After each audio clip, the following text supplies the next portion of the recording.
Common entrance test या फिर common university entrance test या कॉमन एप्टीट्यूड टेस्ट, ये सारे टेस्ट आपके अंडर ग्रेजुएशन के एडमिशन्स के लिए कुछ कॉलेजेस में, कुछ यूनिवर्सिटीज़ में पीजी कोर्सेज के लिए अप्लाई होने वाला है 2022 में। जैसा कि नेशनल एजुकेशन पॉलिसी 2020 में इसकी बात हुई थी, बट फाइनली यूजीसी की तरफ से ऑफिशियली अनाउंस किया गया है।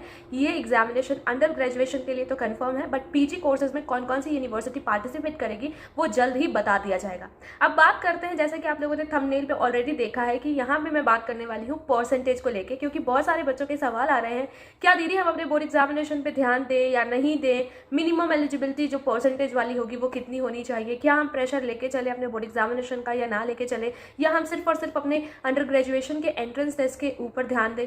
कुछ समझ नहीं आ रहा, सब कुछ दिमाग से, मतलब कुछ बच्चे कह रहे हैं कि हम रिलैक्स हो गए, कुछ बच्चे कह रहे हैं हम प्रेशर में आ गए, कुछ बच्चे कह रहे हैं प्रिपरेशंस पे ध्यान दें या बोर्ड एग्जामिनेशन पे वाइस वर्सा ध्यान दें। तो यहाँ पे मैं आप लोगों को क्लियर आउट करने वाली हूँ। अगर आप चैनल पे फर्स्ट टाइम आया तो चैनल को सब्सक्राइब करोगे, क्योंकि आपको चैनल को सपोर्ट करना है। बेल आइकन प्रेस करोगे क्योंकि आपको ये वीडियो इन्फॉर्मेटिव लग रही है।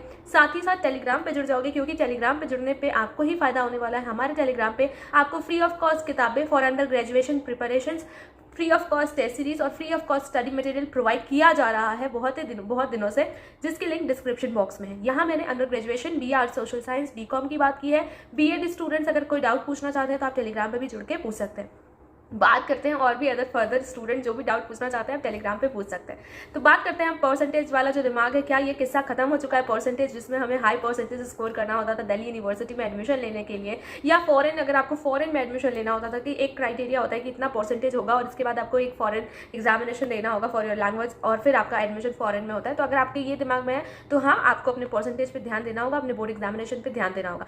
लेकिन अगर आप सिर्फ और सिर्फ वन नेशन वन टेस्ट को क्वालिफाई कर लेते हो तो आपका एडमिशन किसी भी यूनिवर्सिटी में हो जाएगा। लेकिन आपको थोड़ी मेहनत करनी होगी, उस एंट्रेंस एग्जामिनेशन के सिलेबस को प्रॉपर तरीके से पढ़ के समझना होगा कि कंपटीशन जो है ना वो बहुत तगड़ा होने वाला है और पेपर जो है ना वो एनटीए बनाने वाला है, नेशनल टेस्टिंग एजेंसी, और उस तगड़े पेपर के लिए टफ फाइट करनी होगी, तगड़ी फाइट देनी होगी, तभी आपका वो एंट्रेंस क्लियर आउट होगा, तब जाके आपको आपकी अपनी ड्रीम यूनिवर्सिटी में एडमिशन मिलेगा। बात करते हैं आप परसेंटेज की, क्योंकि मैंने बहुत सारी बातें बोल दी लेकिन परसेंटेज की बात नहीं बोली।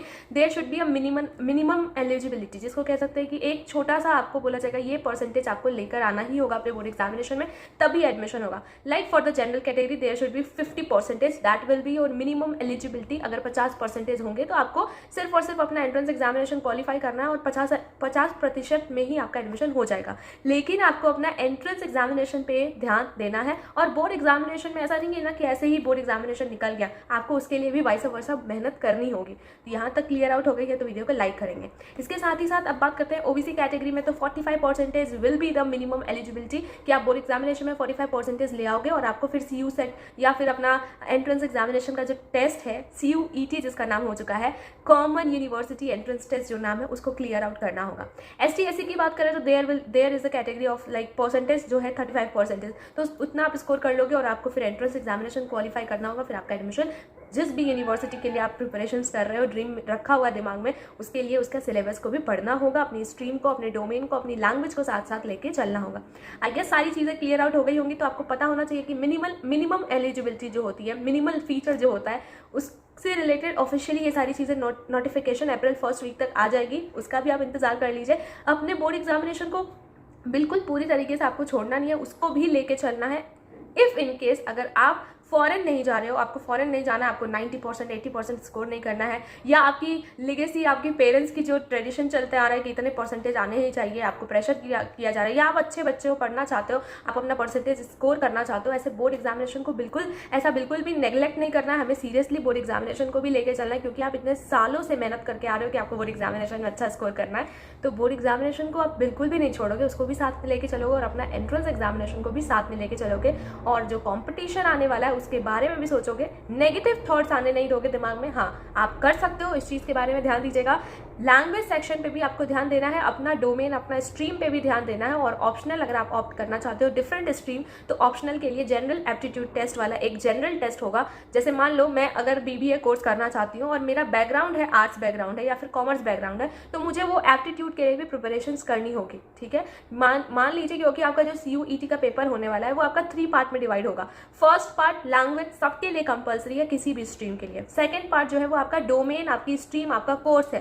ठीक है, ठीक है। और जो थर्ड स्ट्रीम है, अगर आप कोई कोर्स चेंज कर रहे हो ना, अगर मान लो आर्ट्स स्टूडेंट लॉ का एग्जामिनेशन देने वाले तो वो जनरल टेस्ट को भी अटेम्प्ट करेंगे। दैट इज योर ऑप्शनल कि आप कौन सा सब्जेक्ट चेंज कर रहे हो। ये सारी नोटिफिकेशन आपको जल्द से जल्द प्रोवाइड कर दी जाएगी। फर्स्ट वीक ऑफ अप्रैल में प्रोवाइड कर दी जाएंगी by the officials, by the authority, by UGC, by NTA and everything. आपको फॉर्म भी फिलअप करना होगा तो वो एनटीए की वेबसाइट पे फिलअप करना होगा। आई थिंक सारी चीज़ें क्लियर आउट हो गई हैं। तो परसेंटेज के पीछे जो अब हम लोग भाग रहे थे उसमें अब आपको मिनिमम परसेंटेज स्कोर करना होगा। मिनिमम से भी मिनिमम मत चले जाना, मिनिमम मतलब मिनिमम एलिजिबिलिटी पे ध्यान दीजिएगा। साथ ही साथ अपना एंट्रेंस एग्जामिनेशंस को भी देखना है, क्योंकि वो आपका मेजर है, वहाँ से आपको एक नई मंजिल मिलेगी, आपका नया करियर ग्रोथ होगा, उस पर भी आपको ध्यान देना है।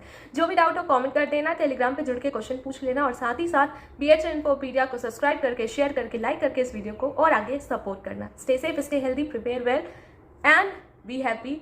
स्ट्रेस नहीं लेना है, प्रिपरेशंस पे ध्यान देना है, क्योंकि अगर हम आपकी हेल्प कर रहे हैं तो आपको खुद की हेल्प करनी है।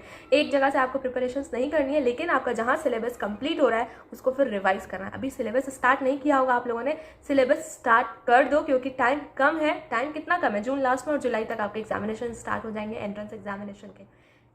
टाटा एवरीबॉडी।